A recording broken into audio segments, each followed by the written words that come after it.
Totam daawwattoota keenyaa har'a qophiin keenya seenaa gameessa kubbaa miilaa akkasumas tola ooltummaadhaan akkasumas haadhaaf abbaa isaatiif tola ooltummaa gargaaruudhaan kan beekamu taphataa cimaa fi gameessa irratti isiniif qabannee jirra. Qophiin keenya akkuma itti fufetti kan jiru ta'a. Turtiin keessan nu waliin haa ta'u jecha gama seenaa gameessatti haa dabarru.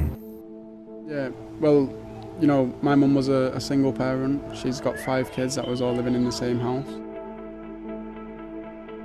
Just for fun. Even if nobody got paid or it wasn't on TV. Ilmi koo Marcus Rashford mana naaf bitee guyyaa tokko qofa koo manatti galeen isa durii yaadadha. Sababni isaatis akkaataa ittiin darbine itti yaadachuudhaaf manatti galan kophaa koo. Guyyaatti daabboo tokkotti mana keessa dhabne akkasumatti osoo hin nyaatin bullee jirra ture jetti. Kana dubbachuun baay'ee ulfaatus dhugaan jireenya keenyaa kana ture jedhan harmeen taphataa Manchester United Marcus Rashford. It has a huge importance for me, probably on a personal level, because you know what families are going through now. I once had to go through that.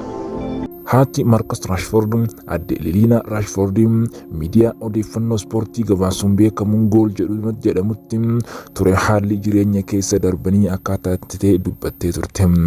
Haati Rashford magaalaa Manchester keessatti mindaa xiqqaa argachuun qofaa isii ijoollee isaanii 5 guddisaa jirturte. Rashfordis hiyyummaa isarra ga'e kana laaluudhaan miidhaa daa'immanii kan argachuu hin qabne jechuun duula gaggeessaa ture. Ijoolleen akka nyaata ittiin argatanii fi haalli barnootaa mijatuuf gahee guddaa taphachuun kan beekamu Marcus Rashford.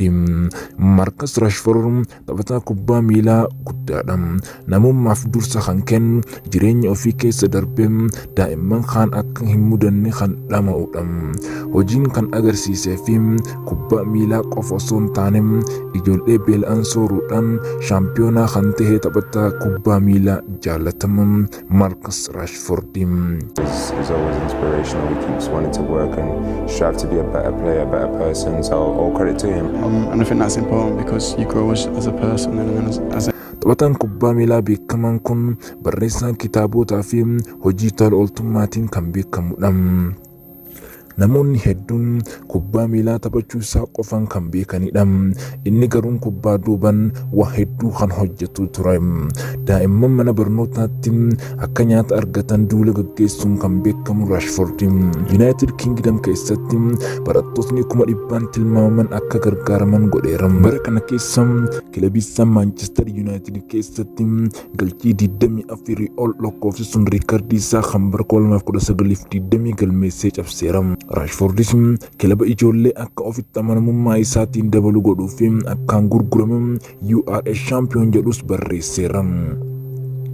Inni kubbaa miilaa qofa osoo hin taane mata dureen isaa kitaaba URA Champion jedhu kana barreessuunis kan beekamudha.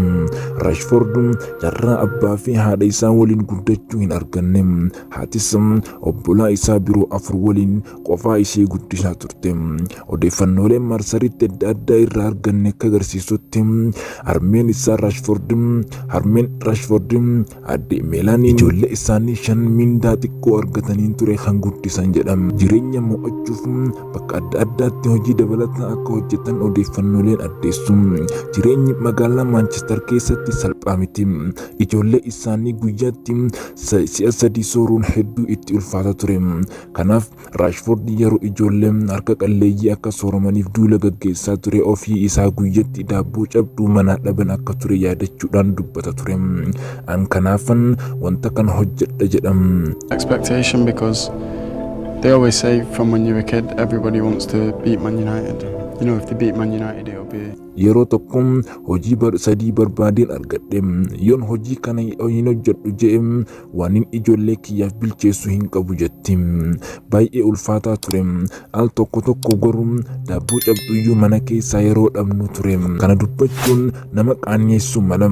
Garuu haala akkasii keessa darbineerra jetti haati Marcus Rashford.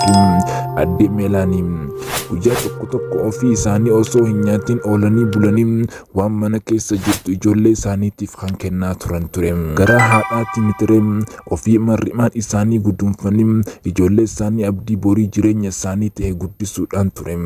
Mana keessa guyyaa waa hin jirre ammoo mana hiriyootanii yookaan mana firoota isaanii deemanii akka nyaatan isaan ergisaa turte.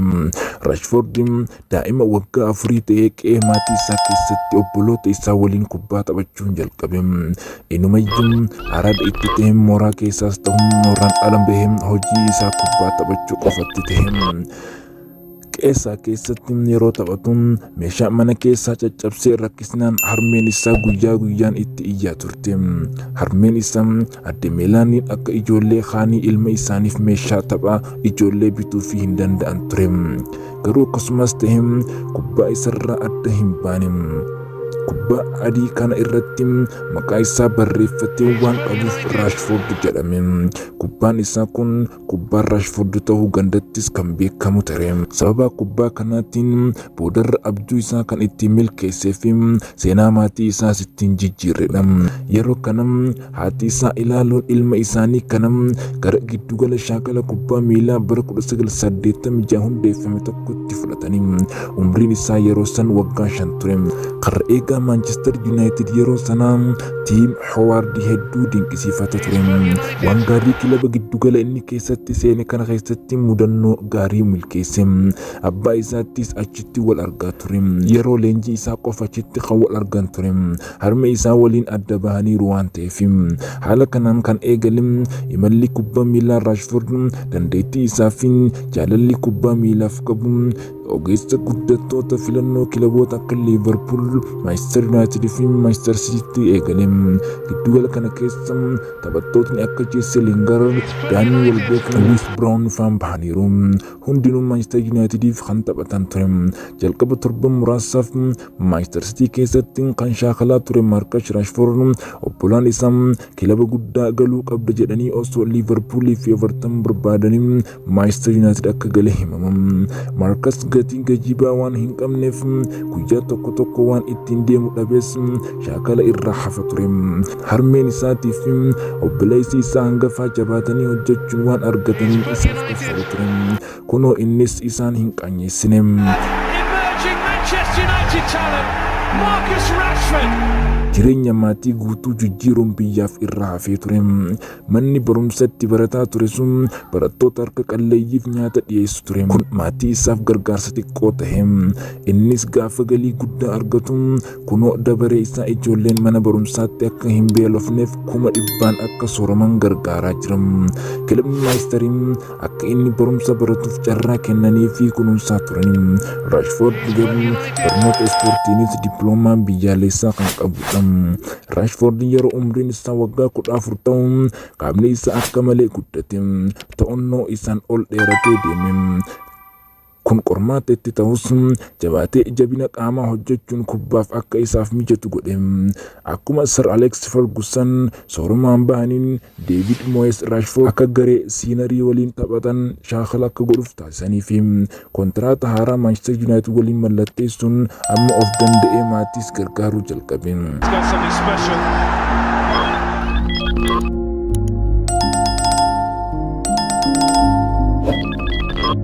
Louis van Gaal yeroo leenjisaa Manchester United ta'an ija isaanii Rashford irratti qabaniiru. Yeroo tokko taphattootni jalqabaa hiriiran 13 wal faana miidhaman. Yeroo kana Rashfordiin taa'umsa jijjiirraa irratti akka ol ka'an godhe. Taphni jalqaba tapha FA Cup West Ham waliin taphatan irratti hiriiree taphate. Torban isaatti tapha darbii Manchester City waliin gaggeessan irratti galchii injifannoo lakkoofsise.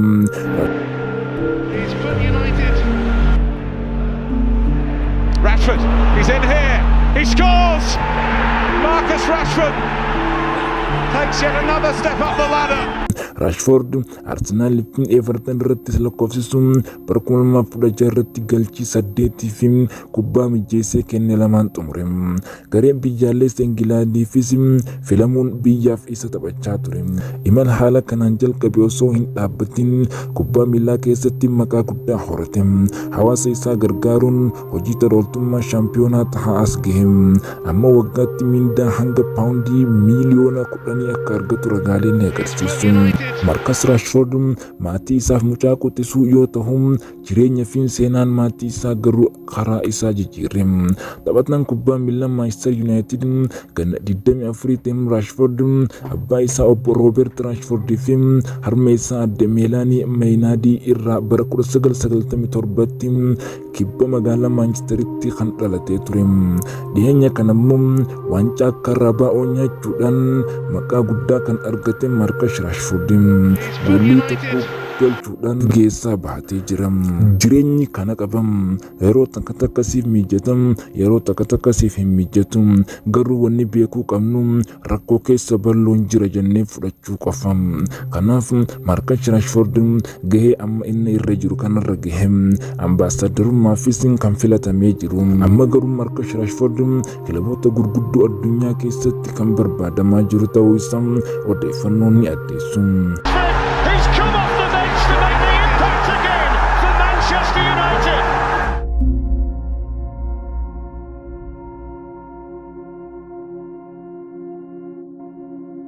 Daawwattoota keenya kabajamoo fi jaallatamoo seenaan taphataa kubbaa miilaa Marcus Rashford kana fakkaata. Seenaan isaa kan isinitti tole abdiin qaba. Haga seenaa biraatti wal agarrutti nagaatti isiniin jechuu barbaanna. On blue turf, Rashford rolls in for the Reds, and they lead on the territory of their neighbourly champions.